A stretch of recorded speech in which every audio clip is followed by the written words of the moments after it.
Hello and good morning, everyone. I am Saksham, and in today's session, I'll be talking about functions with classes.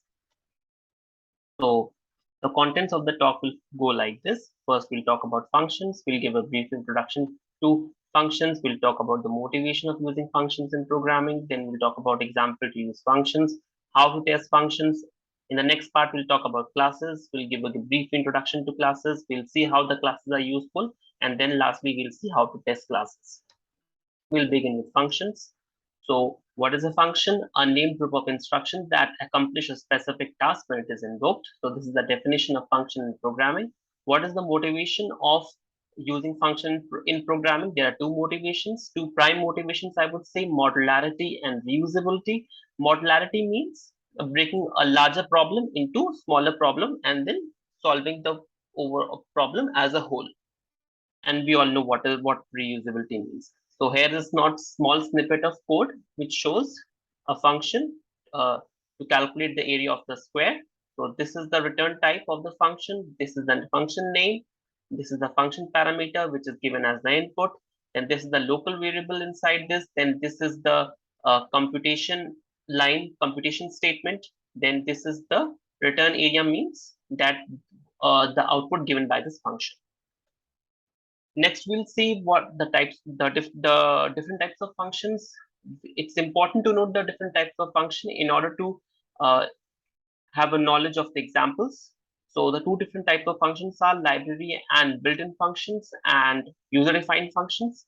Library or the built-in functions are predefined in the header files, and user-defined functions are created by the user. So since I've used the word header file, I'll explain what the header file means. So this is an example of header file in a C programming language. Let's say we have a header file math.h. So this header file will include all the mathematical functions.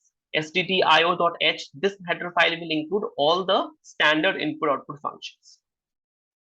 Next, we'll move on to the example to use function. So this is a small snippet of code which shows how the working of the function in programming language.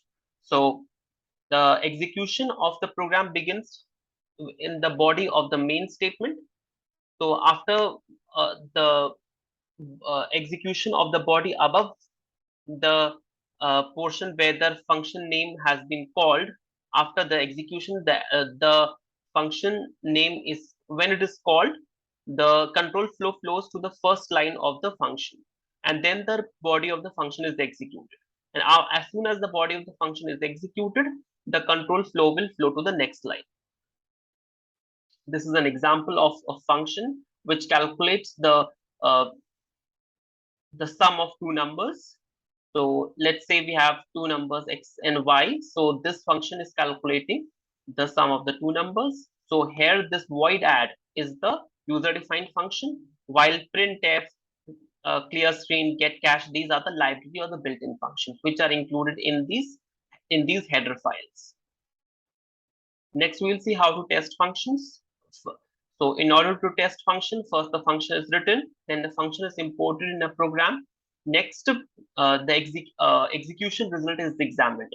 So we see that if the output is in accordance with our expectation or not, or the output is, we see that it is in accordance to our expectation or not.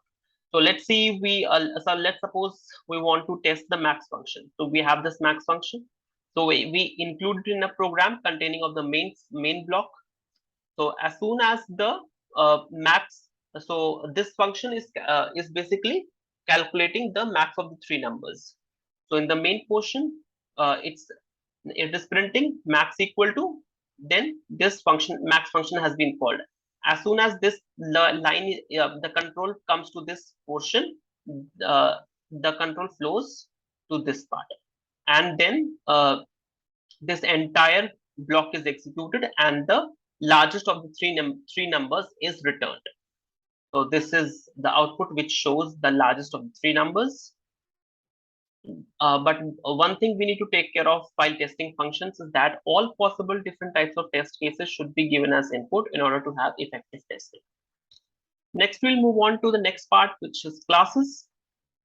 So we'll talk about what the classes. So what is a class? a class is a template definition of functions and variables in a particular kind of object. An object is a specific instance of the class. So whenever we talk about classes, we need to talk about objects as well. So we can explain classes with the help of example. Let's say fighter plane. So there are different type of fighter planes, such as MiG-29, HAL Tejas, Mirage 2000. Let's say then we have, let's say, mobile phone. There are different type of mobile phones: iPhone X, Mi Note 5, Moto G4. So here fighter plane and mobile phone would be the classes, and the examples of both these classes would be the objects. So in other words, one can say that to create an object, a blueprint is required, and that blueprint is none other but a class. So here is a small snippet of code where we have created a class called phone. So we have taken two strings. First the class name and the the phone name and the pixel size. Then we have made two functions. Make call is to display the output when a call is being made using a phone, and receive call, and this function is used to display a message whenever a call is received on the phone.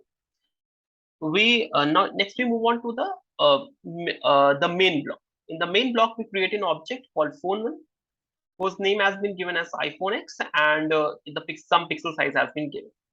Now, the make call function of the phone1 object is called. So this function is invoked, and this message is displayed making call using iPhone. It will display iPhone. If some other name would have been given as let's suppose Mi Note 5, then the message would have been making call using Mi Note 5. Similarly, for phone, the receive call function has been called used for the phone1 object. So this function will be invoked, and the message will be displayed something like this: receiving call using iPhone X. Okay. Next, we move on to the usefulness of classes. The classes can be helpful in modifying the attributes and functionalities of the object without making much modifications in the code. So let's take an example to explain how the classes are useful. So let's say we have a sample program like this. So what this program is doing, it is computing the cost of a mobile by incorporating the pixel size, RAM, and storage. Let's suppose in some earlier days there was an algorithm to calculate the cost of the mobile using these three parameters. So we can easily write a function to calculate the cost and include it in the main function, call it in the main function, and we'll get the output. But say with developments and with research, there comes people want to incorporate few more parameters, such as operating system, screen size. Now if that is the case, then each time one has to include all those parameters in the class and make a lot of changes in the main block also. So to solve this problem, we combine all these parameters into a single class, and the problem is solved. We don't have to keep on adding parameters or adding attributes or removing attributes. That does not need to be done. So next we move on to how to test classes. A class is written, and then we test all the member functions of the class. And we have already seen how to test functions. So testing is done in a similar fashion to that of functions. But there are some points to be noted down, that all possible test cases for each of the member functions will be given as input in order to have an effective testing of the class. There are also some inbuilt libraries for unit testing. They can also be used for testing functions and classes. So we come to the end of the session. Thank you so much for listening and attending this session.